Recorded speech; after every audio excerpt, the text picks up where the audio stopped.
Good morning, and welcome to the first quarter 2024 earnings call for FMC Corporation. This event is being recorded, and all participants are in listen-only mode. Should you need assistance, please signal a conference specialist by pressing the star key followed by 0. After today's prepared remarks, there will be an opportunity to ask questions. To be placed in the Q&A queue, please press the star key, then 1 at any time. If you are using a speakerphone, please pick up your handset before pressing the keys. I would now like to turn the conference over to Mr. Kurt Brooks, Director of Investor Relations for FMC Corporation. Please go ahead. Thanks. Good morning, everyone, and welcome to FMC Corporation's first quarter earnings call.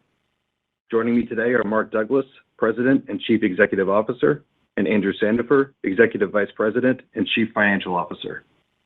Mark will review our first quarter performance as well as provide an outlook for the second quarter and implied first half expectations. He will also provide an update to our full year outlook and implied second half expectations. Andrew will provide an overview of select financial results. Following the prepared remarks, we will take questions.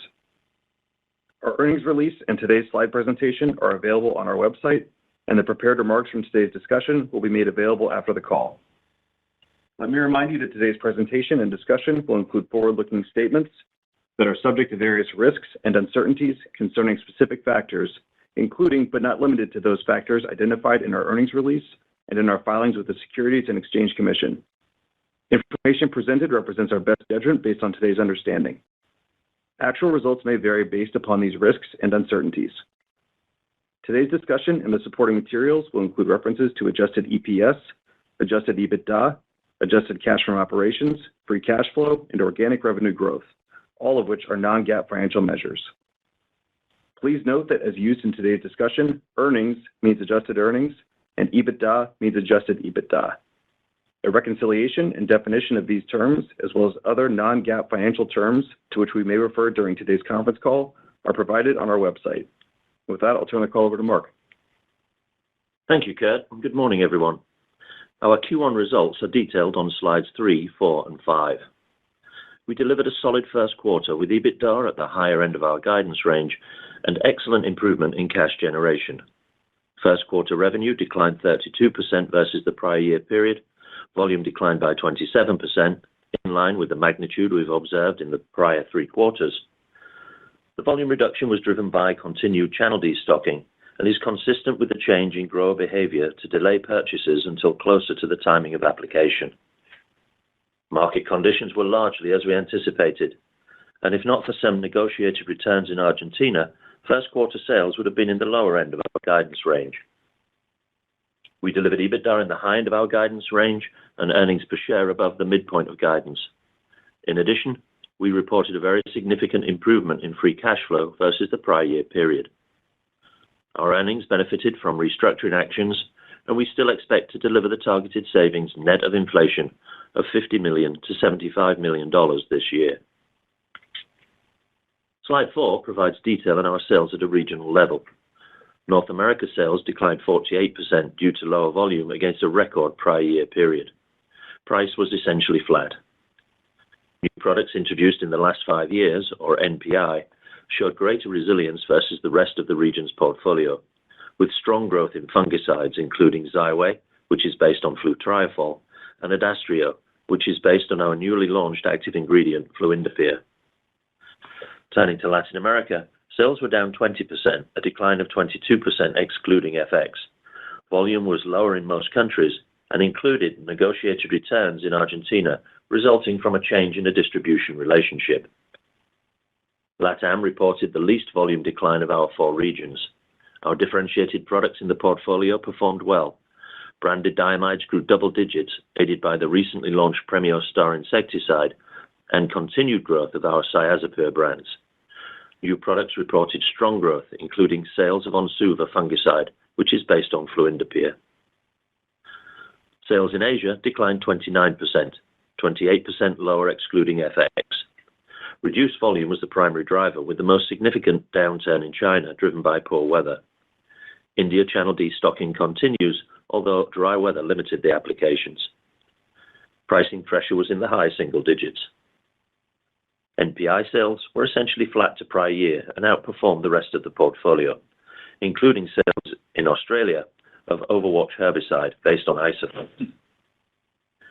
EMEA sales were 20% lower than the prior year period, a decline of 17% excluding FX, driven primarily by volume, including headwinds from registration removals and rationalization of lower margin products and poor weather in the UK and Northern Europe.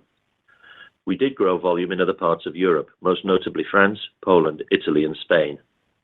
A moderate FX headwind was partially offset by low single-digit price increases. Adjusted EBITDA declined by 56%, primarily due to volume and, to a lesser degree, price. Costs were favorable, with significant contributions from our restructuring actions, and lower input costs more than offset other COGS headwinds. Slide 6 includes further detail on our restructuring actions. We're making strong progress and will continue to transform our operating model, including how we are organized, where we operate, and the way we work. We've moved quickly to right-size our organization and remain diligent in our cost controls and reducing indirect spend. These changes have been made without sacrificing strategic investment in areas such as plant health and our R&D pipeline. Restructuring provided significant year-on-year savings in the first quarter. As the year progresses, our prior year comparisons will include cost actions taken in 2023 to limit spending. This resulted in an outsized cost saving versus Q1 in the prior year, compared to what we expect will be reflected in Q2 through Q4. We are tracking to deliver cost savings within our $50 million to $75 million range in 2024, net of any inflation impacts to our operating costs. We continue to anticipate $150 million of run rate savings to be realized by the end of 2025. The sale of our Global Specialty Solutions business is progressing well. We're now in the second round of a robust bid process. There has been significant interest from a mix of both strategic buyers and financial sponsors. We expect the sale of this business to be completed towards the end of the year. Slides 7 and 8 cover FMC's Q2 and full-year earnings outlook. Our full-year outlook remains unchanged. The fundamentals of our business are strong. Grower incomes have come down from peak levels, but remain positive in most countries. Generally speaking, weather has been favorable in many countries, which has led to steady application of products on the ground. Overall, we see a healthy ag industry. Data from third parties, as well as input from our commercial teams, shows that the inventory reduction actions in the channel are making good progress. On a regional basis, the pace of destocking is varied. We see North America furthest along, with inventories at the retail and grower level back to normal, while distributors are still working to reduce their level of inventory. EMEA is in a similar condition, except in countries hit by unfavorable weather. In both these geographies, our customers are now targeting to operate with inventories at lower than normal levels. In Latin America, inventories are materially lower and are expected to trend towards more normal levels as we move through the rest of the year. We expect India destocking to persist well into 2025, but parts of Asia, such as ASEAN and Pakistan, have made strong progress in destocking in Q1. While these activities continue to run their course, we're encouraged by the first signs that customers are starting to return to historical order patterns. In North America, we continue to receive orders for products that will be used early in the current season, which indicates that the inventories of such products have now been depleted. In Brazil, customers are now discussing next season's volumes, providing visibility that we did not have last year. Our full-year outlook assumes that the market improves as the year progresses, but the customers will seek to hold lower levels of inventory. We are forecasting our second quarter results to be similar to the prior year. Sales are expected to be between $1 billion and $1.15 billion, which represents a year-on-year growth of 6% at the midpoint, driven by higher volume. This is the first quarter during which we expect to report an improvement in year-over-year volume since the start of global destocking.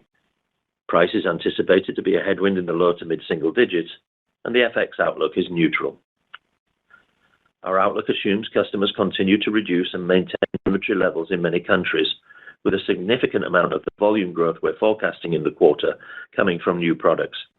These include Coragen Evo insecticide in Argentina and the US, Premio Star insecticide in Brazil, Adastrio fungicide in the US, and Jordi fungicide in Germany. EBITDA in the second quarter is expected to be between $170 million and $210 million, up 1% versus the prior year at the midpoint. At the EBITDA midpoint, we expect that volume growth and restructuring benefits will be offset by lower price and COGS headwinds. Adjusted earnings per share is expected to be between 43 cents and 72 cents, an increase of 15% at the midpoint, due mainly to lower interest expense and D&A. Slide 8 provides our full-year financial outlook, which is unchanged from our last update. Sales are expected to be between $4.5 and $4.7 billion, an increase of 2.5% at the midpoint. Volume growth is forecasted to benefit from improving market conditions in the second half, with a substantial amount of the growth expected to come from new products. We anticipate strong growth in new products between Q2 and Q4, with the major contributions coming from Coragen Evo insecticide in Argentina and the US, Premier Star insecticide in Brazil, Isoflex active herbicide in Australia and Argentina, and Onsuva fungicide in Brazil and Argentina. We're also excited to launch new diamide formulations in Australia, Indonesia, and other countries throughout Asia. We expect moderate pricing pressure for the full year, with the largest impact in the first half. FX is expected to be a minor headwind. Our EBITDA outlook remains between $900 million and $1.05 billion, which is essentially flat to 2023 at the midpoint. Volume growth and restructuring benefits are forecasted to be offset by lower price and COGS headwinds. Adjusted earnings per share is expected to be $3.23 to $4.41 per share, an increase of 1% at the midpoint from lower interest expense and D&A. Slide 9 illustrates the implied growth in sales and EBITDA in the second half to deliver the midpoint of our full-year guidance. Revenue growth of 23% and EBITDA growth of 46% may appear outsized on a percentage basis, but considering the low 2023 comparison, we believe the required growth on an absolute dollar basis is achievable. The implied second half revenue and EBITDA are both in a range that we've delivered in the second half of 2020 and 2021. We expect improving market conditions as we progress throughout the year and transition to more normal conditions in 2025. Slide 10 outlines the various factors that will impact our results within the EBITDA guidance range. The magnitude and timing of improving market conditions remains the biggest variable. Our expectation is that recovery will vary by region, but broadly speaking, we anticipate meaningful improvement in market conditions in the second half. We expect new products will continue to show greater resilience in sales, which is a trend they've demonstrated for several quarters. We also anticipate that raw material costs will stay flat for the year, and that pricing will be a modest headwind, mainly in the first half, as we shift to more favorable comps in the second half. As for what we directly control, we're confident not only in our ability to successfully launch new products, but also in delivering the $50 million to $75 million of restructuring benefits in 2024. With that, I'll turn the call over to Andrew to cover details on cash flow and other items. Thanks, Mark. I'll start this morning with a review of some key income statement items. FX was a minor, less than 1% headwind to revenue growth in the first quarter, with the most significant headwind coming from the Turkish lira, offset in part by a stronger Brazilian real, Mexican peso, and euro. Looking ahead to the second quarter, we see continued minor FX headwinds, primarily from the Indian rupee and Turkish lira, offset in part by strength in the Mexican peso. Interest expense for the first quarter was $61.7 million, up $10.3 million versus the prior year period, driven by higher commercial paper borrowings and to a lesser degree by higher interest rates. We continue to expect full-year interest expense to be in the range of $225 to $235 million, down slightly to the prior year, driven by lower debt balances as we reduce borrowings through the year, offset in part by a change in the mix of short and long-term debt as compared to 2023. Our effective tax rate on adjusted earnings for the first quarter was 15.5%, in line with the midpoint of our full-year expectation for a tax rate of 14 to 17%. As a reminder, we are forecasting a 1-point increase in tax rate at the midpoint versus 2023, and providing a broader guidance range to reflect uncertainty related to tax law changes associated with Pillar 2, as well as transitionary impacts related to our recently awarded Swiss tax incentives. Moving next to the balance sheet and leverage. Gross debt at March 31st was approximately $4.3 billion, up $378 million from the prior quarter. Cash on hand increased over $100 million to $418 million, resulting in net debt of approximately $3.9 billion. Gross debt to trailing 12-month EBITDA was 5.6 times at quarter end, while net debt to EBITDA was 5.0 times. Relative to our covenant, which measures leverage with a number of adjustments to both the numerator and denominator, leverage was 5.7 times as compared to a covenant of 6.5 times. As a reminder, our covenant leverage limit was raised temporarily to 6.5 times through June 30th of this year. It will step down to 6.0 times at September 30th, 2024, and then again to 5.0 times at December 31st, 2024. We believe we have ample headroom under these limits as we progress through the year. Leverage is improving as we shift to positive year-over-year EBITDA comparisons in the second half, and as we reduce debt through strong free cash flow generation and through proceeds from the anticipated divestiture of our Global Specialty Solutions business. We expect covenant leverage to be approximately 3.5 times by year-end. We remain committed to returning our leverage to levels consistent with our targeted BBB or Baa2 long-term credit ratings, or better. As I discussed at our November 2023 Investor Day, we've shifted our midterm net leverage target to approximately 2 times on a rolling 4-quarter average basis. While we will still be meaningfully above this level at the end of 2024, we are confident that with EBITDA growth and disciplined cash management, we should approach targeted leverage by the end of 2025. Moving on to free cash flow in slide 11. Free cash flow in the first quarter improved over $725 million versus the prior year period. This is a critical first step towards substantially improving cash flow in 2024, which is an essential part of our deleveraging plan. Adjusted cash from operations improved by $748 million compared to the prior year period, driven by working capital release from lower inventory as well as lower accounts receivable. Capital additions were lower as we continue to constrain investment to only the most critical high-return projects. Legacy and transformation cash spending was up due to costs related to our restructuring program. We continue to expect free cash flow of $400 to $600 million for full year 2024, a swing of more than $1 billion from 2023 performance at the midpoint of the range.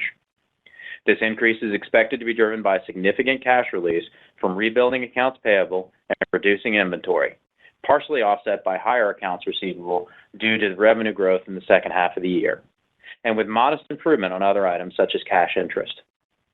With this guidance, we continue to anticipate free cash flow conversion of 104% at the midpoint for 2024. And with that, I'll hand the call back to Mark. Thank you, Andrew. We started 2024 as we planned, serving customers with innovative technologies, improving our cost structure to deliver on our restructuring targets, as well as delivering much improved cash flow.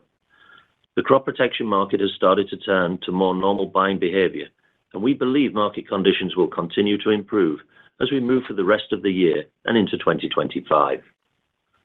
Growers are constantly looking for new technologies to combat pest resistance, and FMC is delivering these innovative new products.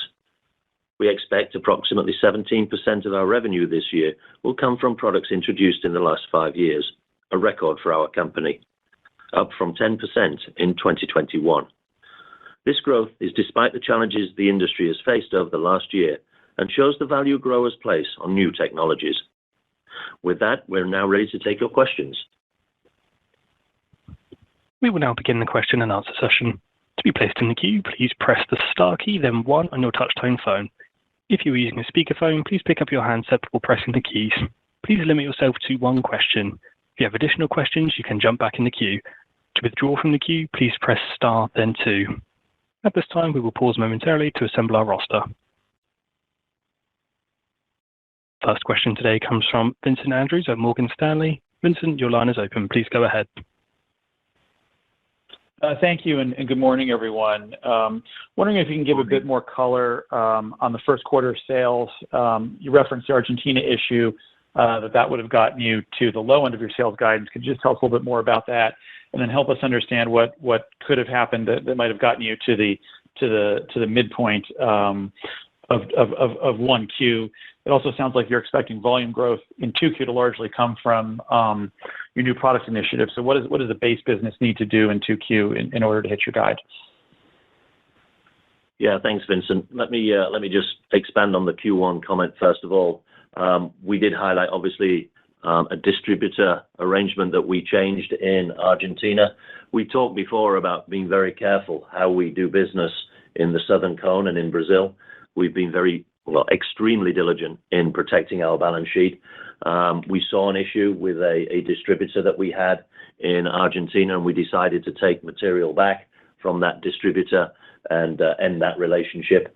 So that's the type of activity that, yes, it slowed down the top line, but from a balance sheet perspective, it was absolutely the right thing to do.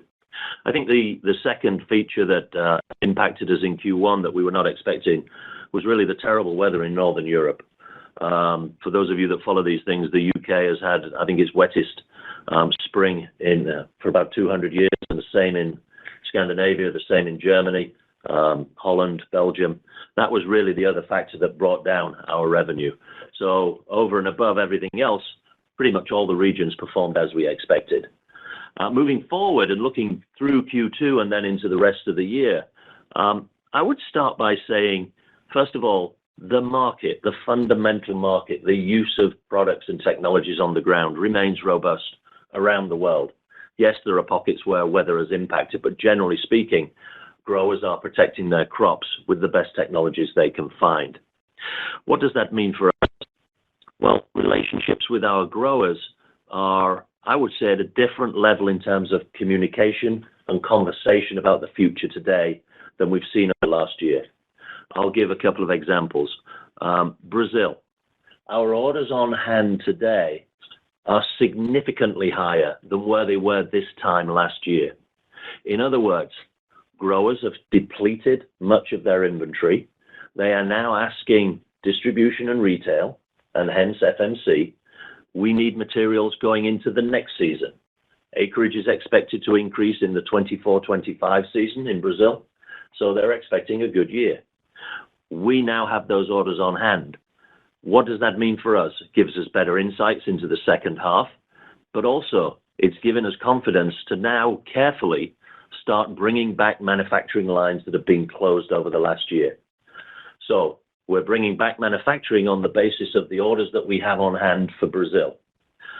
That also means we're extending payables now, which is the first time we've really started to buy raw materials, I would say, over the last year, and Andrew can comment on that a little later.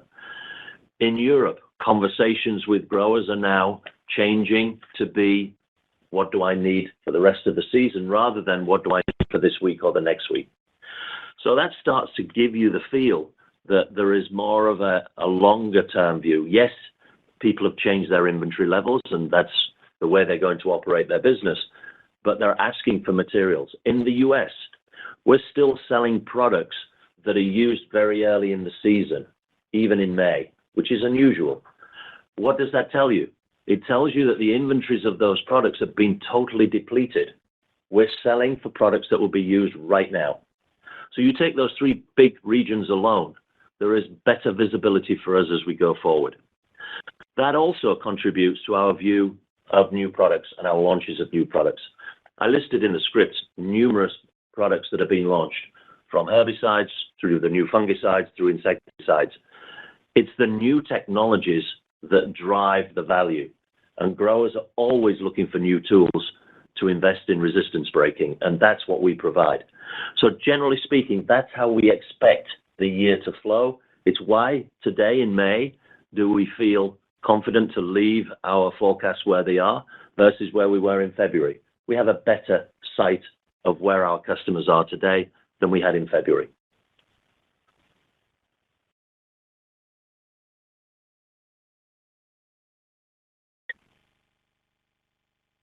The next question comes from Alexei Yefremov from Corp.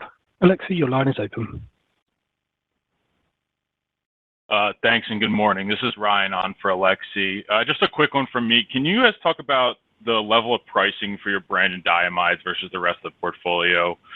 Just any color there would be helpful. Thank you. Yeah, we don't give pricing for our products versus other parts of our products. I think you all know that the diamides are a very healthy franchise for FMC, continues to be so. When I look at Q1 and I look at this year, we expect the diamides will perform better than the overall portfolio. We did highlight in the release that our diamides in Brazil grew double digits in Q1, and that is against a very difficult backdrop. The reason they grew is exactly what we said we would do in November at the Investor Day. We're producing new formulations that are differentiated, and they are being accepted by the market. Premio Star is a brand new insecticide for soybeans, and it is being well attended in the marketplace. That allows us to move from the older products to the newer products and gain market share and growth.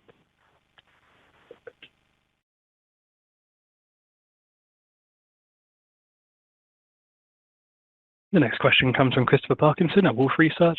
Christopher, your line is open. Please go ahead. Great, thank you. This is Harris Fine on for Chris. Just quick one from me. In North America, obviously volumes were down on a tough comp pretty significantly, but you still held price flat. Just curious what your thoughts are on, potentially adjusting the rebate structures to get volumes flowing again. Is that something that you think could be necessary or that you're exploring? No, when we look at the portfolio, I think one of the facets that's kind of getting missed in FMC's North American business is just the sheer mix change that's going on there. Something like 25% of our revenue has come from products launched in the last 5 years. That's probably the highest of any region we have in the world. The North American team has done a great job in introducing new insecticides based on the diamides, introducing brand new fungicides, such as the one I mentioned, Xyway and Adastrio. This is new market opportunities for us. Generally speaking, when we introduce those new products, they are at a higher price point, a higher profitability point. They're bringing new attributes to growers. So when we change that mix, obviously we see the business start to change. So no, we're not doing anything with our rebate programs in North America. We believe that our proposition to growers is based upon technology and availability of that technology. We feel very good about where the North American business is. I think if you looked at that on the face of that statement and said, but you dropped 48% in Q1, why, if your business is good, why is that? Frankly speaking, Q1 2023 was a blockbuster quarter, mainly driven by Canada. There was huge pest pressure in Canada last year, and we haven't seen that same pest pressure this year. That's normal for these ag markets, but the North American business fundamentally is in very good shape.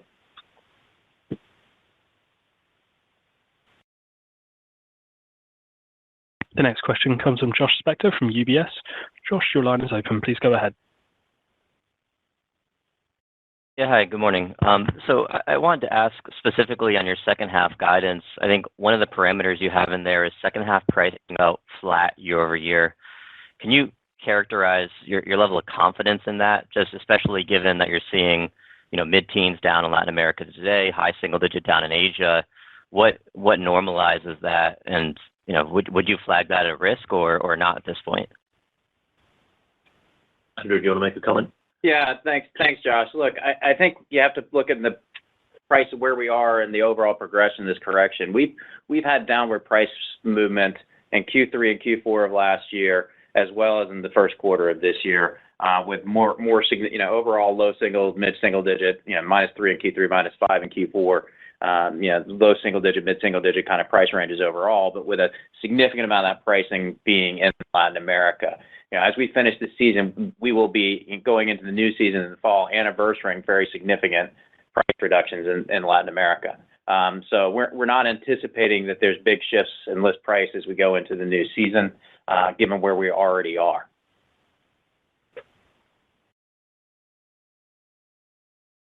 Next question comes from Adam Samuelson from Goldman Sachs. Adam, your line is open. Please go ahead. Yes, thank you. Good morning, everyone. Morning. I was hoping to get a bit more color on kind of the market expectations and performance in India. It's the one area where I think the destocking kind of trend is kind of still alluding to high channel inventories. Feels like that's been a pretty consistent narrative in that market for running on 2 years now. And just love to get kind of what gives you kind of line of sight to maybe that ending, if anything, and how maybe you're disaggregating kind of channel destocking and potential lower application rates from any competitive pressures that might exist there. Thank you. Yeah, thanks, Adam. India is a very important market for us, and one that is facing its own individual challenges, not necessarily related to the same reasons as the rest of the world is facing the channel inventories. I would say India is almost unique in the sense of the channel inventory pressure that we face there is purely due to weather and dislocated monsoons over the last few years. We're not the only market participant to comment on this. Others have also commented on it. It's an industry-wide phenomena, and it's just time that takes us to get through that. The monsoon in the last season was not great. We're hoping for better weather conditions as we continue through the rest of the year. We are reducing channel inventory every quarter. Some quarters is faster than others, but it will take some time to remove what is a fair degree of channel inventory. The markets themselves are good in India from where the weather is good. Generally speaking, the Indian growers do like to use the latest technologies and the more advanced technologies. It's one of the only markets in the world right now where we have online spray services with drones. It just shows you that some markets like India that appear highly fragmented really do adopt technology very quickly. So we're drone spraying. I think we're on over 5,000 acres right now. That number is growing. That's a differentiated approach because it allows us to take our brand new products and apply them in a way that is very beneficial to the small farm holders in India. The next question comes from Kevin McCarthy at Vertical Research Partners. Kevin, your line is open. Please go ahead. Yes, thank you, and good morning. A lot of talk about destocking, but I had a question on your own internal inventory. It looks like that came down $324 million on a year-over-year basis, if my math is correct. Can you frame out where you are now versus where you would like inventories to be? Just thinking about, Mark, I think you made a comment, bringing some manufacturing back online as it relates to Brazil. Inventories in other parts of the world, maybe a little bit higher. So maybe you could just kind of put that internal effort of rationalization into context for us, and any related thoughts on operating leverage would be appreciated. Yeah, absolutely, Kevin. Thanks for the question. I'll make an overarching comment, and then Andrew, if you want to jump in with some different views. We peaked inventory basically around about August last year internally, and we've been obviously on a track since we first came into this channel destocking to really remove inventory as fast as we could. We're getting close to the point. We're not quite there yet. We're getting close to the point where at the macro level for our inventory, we're going to be pretty much where we want to be. We do have pockets, however, where our inventory levels are lower than they should be, and hence we're now bringing back up manufacturing. That's normal. Not everything moves at the same pace. But I would say by the time we get through Q2 and into Q3, we're going to be in pretty good shape in terms of where our revenue is reset this year versus where the inventory needs to be. It's important to notice that we really took some hard steps here. I mean, we really did crash manufacturing in the sense of stop manufacturing. That's painful to do in an organization like ours, but we're now coming through the other side of that, and we will rebuild specific inventories as we see that demand come forward. Andrew, do you want to make any other comments? Yeah, certainly. Kevin, I think we're certainly mid-innings on the journey and getting our own inventory in the right place. As Mark pointed to, our reported inventory at June 30th was about $2.1 billion. We're down to just under $1.6 billion this quarter. We have another couple $100 million to go.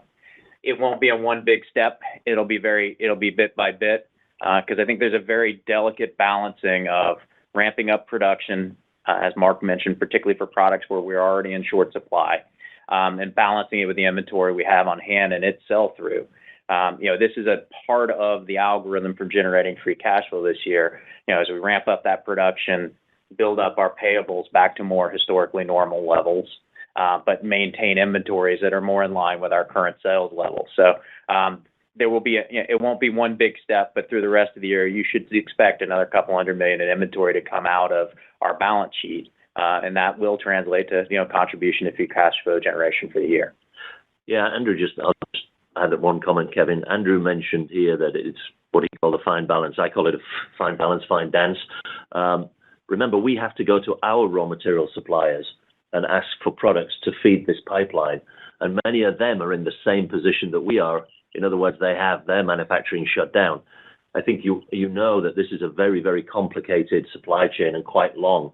So this whole notion of how products flow from our suppliers to us, to the customers, it's not easy. And starting this up is going to be interesting because as we run down our inventories, over the last year, our customers have got used to us holding their inventory. That is not going to be occurring in some places in the world with some product lines. So I think this whole notion of the distribution and retail folks running at very low inventory levels compared to historical, we've never done that.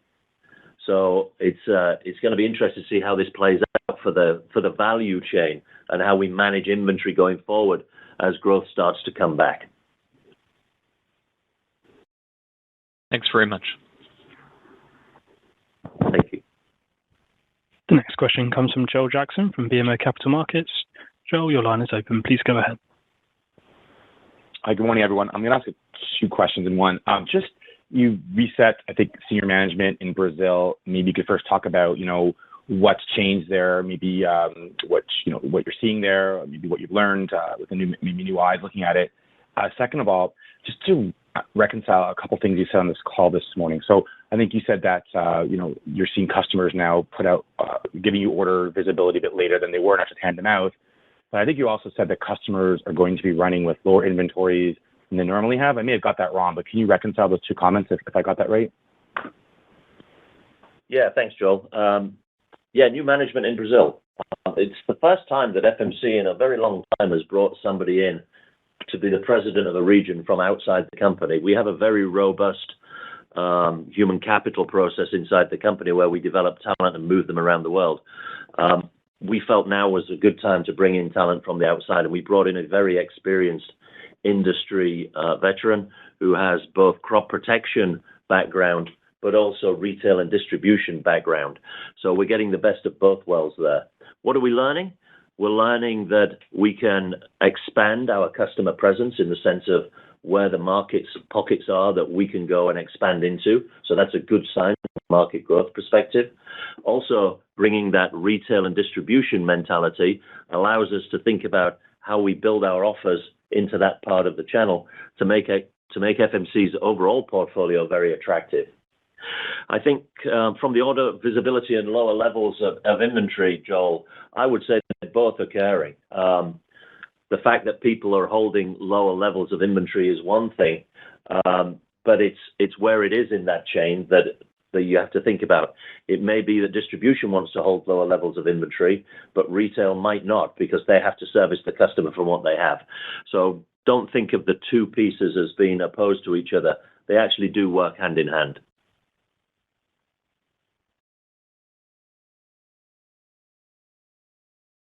The next question comes from Steve Byrne from Bank of America. Steve, your line is open. Please go ahead. Yes, thank you. When we look at your volume trends over the last 5 years, there's a fairly meaningful difference between first half and second half, and perhaps that's a reflection of second half is nearly half driven by LATAM. But when we look at like your volumes in this first quarter, they're lower than the cumulative 5 years of volume growth. So something really led to sharp contraction in the first quarter in volume, but yet your second half volumes, presumably that's LATAM, are look like they're going to get back to 2022 levels, just reversing 2023.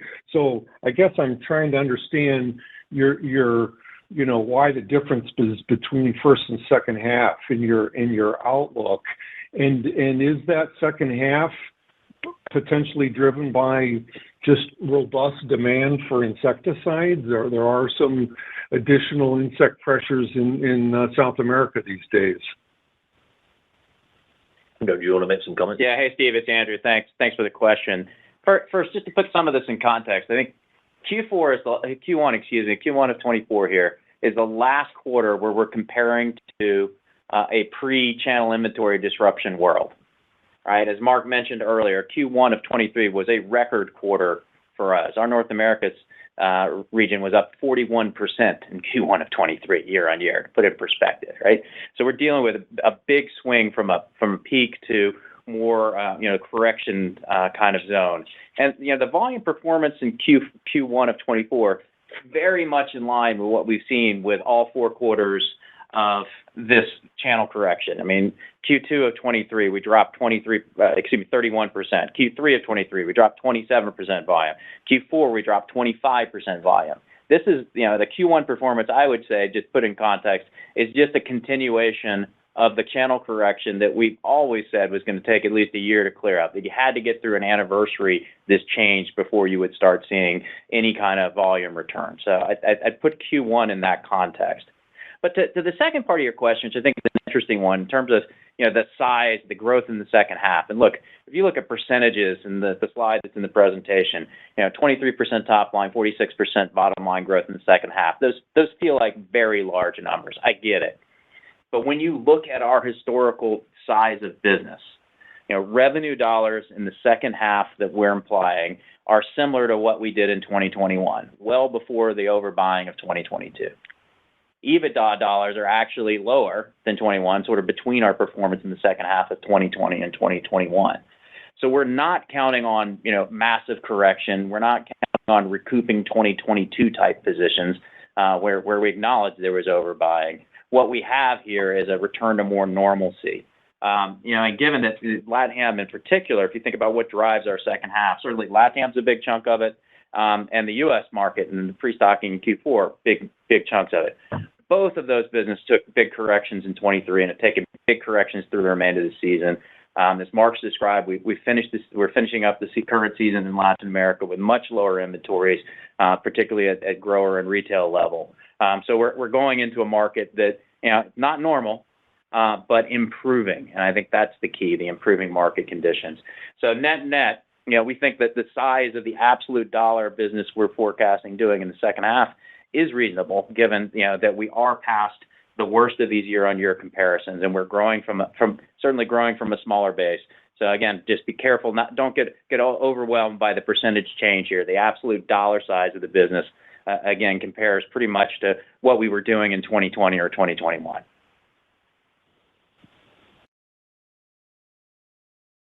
The next question comes from Andrew Keches from Barclays. Andrew, your line is open. Please go ahead. Thanks. Good morning. Andrew, I have a question on the cash flow discussion that you hit on a couple questions ago. So you've said, or at least you've indicated, that cash flow will be more back half weighted in 2024.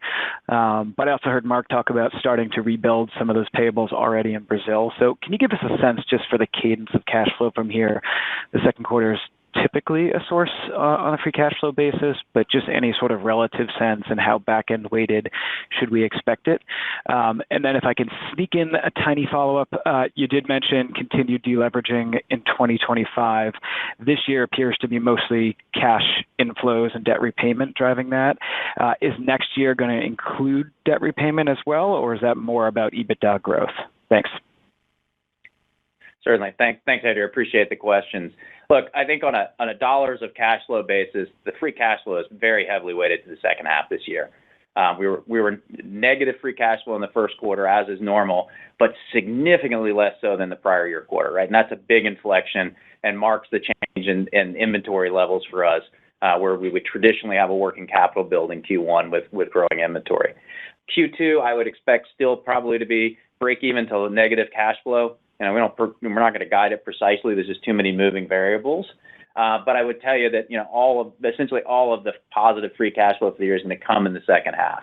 And again, the key drivers for the full year on free cash flow, it's reduced inventory, and it's rebuilding of payables. And this balance that Mark and I have been talking about this morning, we are starting to spool up and restart manufacturing lines. That will pull through purchases. That will, add in, create some work in process and finished goods inventory that flows in the inventory, and then we sell through. What we are carefully balancing is continuing to bring down our absolute level of inventory while selling through at the higher rate we're expecting to sell in the second half, new production. So it will be a bit of a stagger step as we go through the rest of the year to bring payables back up to a more reasonable level and to get inventory again, a couple $100 million less than where we are today. So there'll be the combination of those two, and it really will take through the full second half to get the cash benefit from those actions. As we think about, the second part of your question and thinking about leverage, certainly we've been very clear, that the priority for all available cash after paying the dividend this year is paying down debt. So proceeds from divestiture, from free cash flow we generate organically. In 2025, we still have a significant way to go to get the leverage to the right place. We will continue to see leverage improvement, but it will be driven by two factors instead of just debt repayment. It will be driven by growth in EBITDA. We absolutely are expecting to have growth in EBITDA that will help us to bring leverage back to more of a normal level for this business and well within the kind of covenant range we should be at. But we will also continue to prioritize free cash use for debt repayment until we get the balance sheet into the right place. Right? So I think it will be that combination of the two levers. It will be growth in EBITDA in 2025, as well as still a commitment to utilizing free cash flow to get leverage to the right place. As we go through 2025, it gets us to that, where we think we'll be right about the targeted levels by the time that we get to the end of 2025. The next question comes from Edlain Rodriguez from Mizuho. Edlain, your line is open. Please go ahead. Thank you. Good morning, everyone. Just a quick follow-up on market normalizing. As inventory destocking comes to an end, and as you get into 2025, how do you see volume growth for the portfolio in 2025 and 2026? Yeah. Listen, as we go through 25, I think we've said that we expect what we would consider a more normal type of growth for the marketplace. Acres continue to grow certainly in Latin America and Brazil. So we expect that to be a driver. And don't forget, at that point, people will be then resetting from a lower level of inventory. So you would expect more of a normal market growth. Typical market like this grows at anywhere from 2 to 3% per annum. And we, generally speaking, with our differentiated portfolio, outgrow the market in the long haul. So I think it's more about a normalized market. Demand on the ground, as we said, even in these conditions, is very good. We expect that to continue. Pest pressure continues to change. So we see that market piece as being pretty robust. Obviously, our MPIs are growing rapidly. So we would expect 25 and 26 to be actually faster than the growth we see in 24. And then the other piece of, which is not really market driven, but just a view of 25, we have a lot of cost headwinds flowing against us right now that are obviously depressing our EBITDA and our EBITDA margin. Those turn into tailwinds as we go into next year. And I think it's an important facet as we walk through the next couple of earnings calls, as we build out the picture of what 25 is going to look like. You certainly have got a more stable, more robust external market, but we also have some pretty significant tailwinds in the sense of how we think about our P&L. Andrew, do you want to comment on that? Yeah, I think, Mark, as we looked at 25, obviously one of the headwinds we're dealing with this year is unabsorbed fixed costs from low manufacturing activity. That as we go through this delicate dance we've been describing this morning and get back to more normal operating rates, by the time we get to the end of this year, we anticipate being past that. To where the relatively significant headwinds we've had this year from unabsorbed fixed costs are no longer there. So if you think about the absence of a headwind going into 25 itself being a bit of a tailwind or a stronger base for performance in 25, I think certainly that will be a key element of our outlook. Now, we've got to see how the rest of the year develops, but I think based on how we see things today and the way we're planning to ramp up production, do expect that volume variance piece, that unabsorbed fixed costs, to really ease by the time we get through the end of this year. The next question comes from Mike Harrison at Seaport Research Partners. Mike, your line is open. Please go ahead. Hi, good morning. Was hoping that maybe you could give a little bit of additional color on the recent new product launches and how they're performing relative to expectations. And then you mentioned just now that you would expect some acceleration in 25 and 26. Maybe help us understand how you see grower adoption evolve and those adoption rates change from the launch year into the second and third year post-launch for those new products.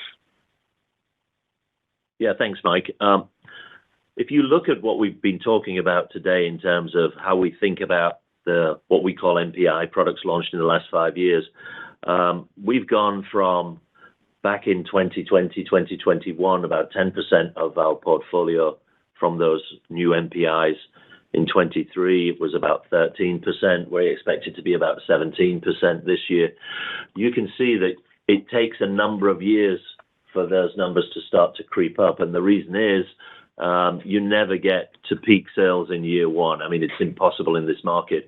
Peak sales can be anything from 5 years through 10 years. I mean, we still have some active ingredients that are 10 plus years old that continue to grow as we find new applications for them.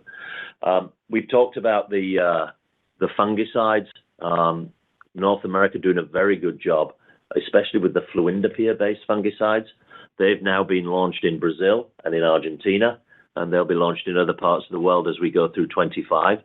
So you should expect us to talk about the fluindapyr fungicides growing nicely in 25, 26, easily through 27. The diamides continue their track of new introductions. The Premio Star insecticide that we talked about has grown rapidly. We launched it in Q4. It grew very well in Q1. We expect the 24-25 season to be very interesting and continued growth. Pest pressure is not going away in Brazil, and we have by far the most robust portfolio of insecticides in the world. So that's a market that we do expect to continue to grow. On top of that, we have Isoflex, which is the grass herbicide that we released in Australia. That is now being put into Argentina. It will go into other parts of Asia as we go through the 25 season. And then probably more exciting than all of those, and trust me, they're pretty exciting molecules, we have the brand new rice herbicide that comes in 2026. And that really is a game changer. Rice is a grass, and killing grass in rice is not easy. We have the first new mode of action in 30 years. So Asia is a major target for us in 2026. And then outside of that, on the biological and pheromone side, we will have our first soft launch of our first pheromone in Brazil in 25. And that means it will build in 26 and 27 and beyond through the next decade. That's really the first launch of that whole new platform that we've built. We're making excellent progress in terms of R&D. We have our manufacturing and supply chain coming together very well. We're producing our first real amounts of these pheromones through our new process. So you can tell that over the next few years, the robustness of that portfolio is really, really strong. The next question comes from Aaron Vishwanathan from RBC Capital. Aaron, your line is now open. Please go ahead. Great. Thanks for taking my question. Congrats on a good Q1 here. So I guess I just wanted to ask about the second half. Andrew, you provided some very useful comments, I guess, noting that on a dollar basis, looks like your second half looks like you should be at 2020 or 2021 levels. And you will be exiting, according to your guidance, at least at the midpoint, at, say, $1.25 billion or so on an annualized basis, if you were to annualize that second half guidance. So is that kind of how you're thinking about 25 and maybe, informing your comments? I think in 2020 you did that 125. In 2021 you did 132 billion of EBITDA.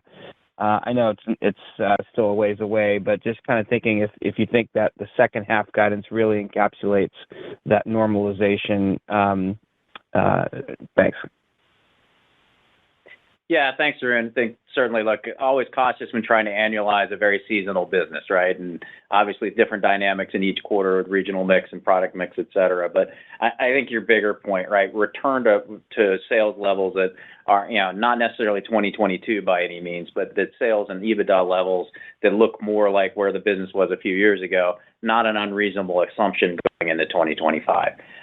It's too early to get too granular here.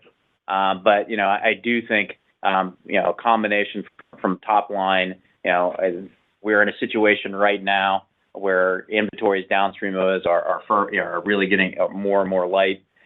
People are targeting levels of inventory that we would argue are not sustainable over a multi-year period downstream of us.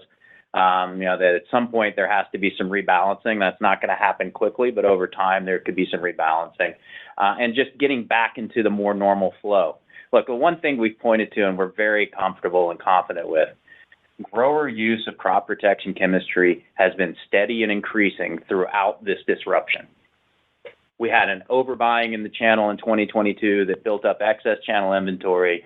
We've had an overcorrection and rapidly drawing that down in 2023 and into 2024. That as those draw down, manufacturing supply has to get back more in balance and in sync with underlying consumption by growers. That will drive healthier top-line demand in 2025 than we've seen in 2024. When you look down to EBITDA, right, we've talked a little bit about what's going on with our manufacturing operations, and through the second half we start ramping up production and getting back to more normal capacity utilizations. There will be cost tailwinds or the absence of headwinds from unabsorbed fixed costs as we go into 2025. So that top-line growth, with better manufacturing costs or with mixed benefits from new product introduction and some of the exciting things Mark was just talking about in terms of growth drivers for us long-term with new products, that should drop more of that growth to the bottom line.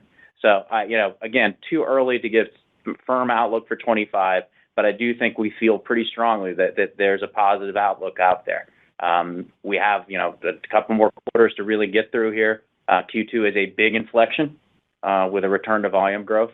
And then the second half, getting back into, much improved market conditions from what we saw in 2023. Mark, with that? No, good review, Andrew. Our final question today comes from Lawrence Alexander from Jefferies. Lawrence, your line is open. Please go ahead. Good morning. This is Dan Rizzo for Lawrence. Thanks for squeezing me in. You talked a lot about getting inventories down and payables and working with those. I was just wondering, in terms of receivables, if you're comfortable where they are, if that's something that has to be worked on as well. Sure. Thanks for the question. I think we're comfortable with receivables. There's always opportunities to continue to be more efficient. This is a working capital intensive business. We get it. There will be some use of cash in the second half as we, return to growth, and that naturally brings some growth in receivables. But we have been managing very carefully our balance sheet. And I think if you look at our, how we've chosen to manage through this correction period as opposed to some of our peers, we have been disciplined about pricing and about not chasing volume that wasn't there, so as not to build up receivables and longer term collection risk. I think we're at a position now where, look, there's always collection risk, but we are at a very good position. We understand where our risks are. We understand, we've taken some lumps by not pursuing extra volume when there really wasn't volume in the market to be had. And instead, working through this so that we can come into, what will be an upturn here in the second half and into 2025 with a strong balance sheet, with healthy receivables. So again, always room and opportunity to continue to look for ways to improve our working capital efficiency. But in terms of the quality of our balance sheet, we feel very confident.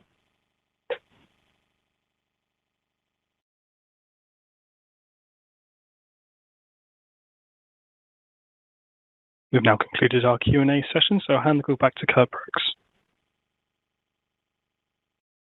Thanks, everyone. Have a good day.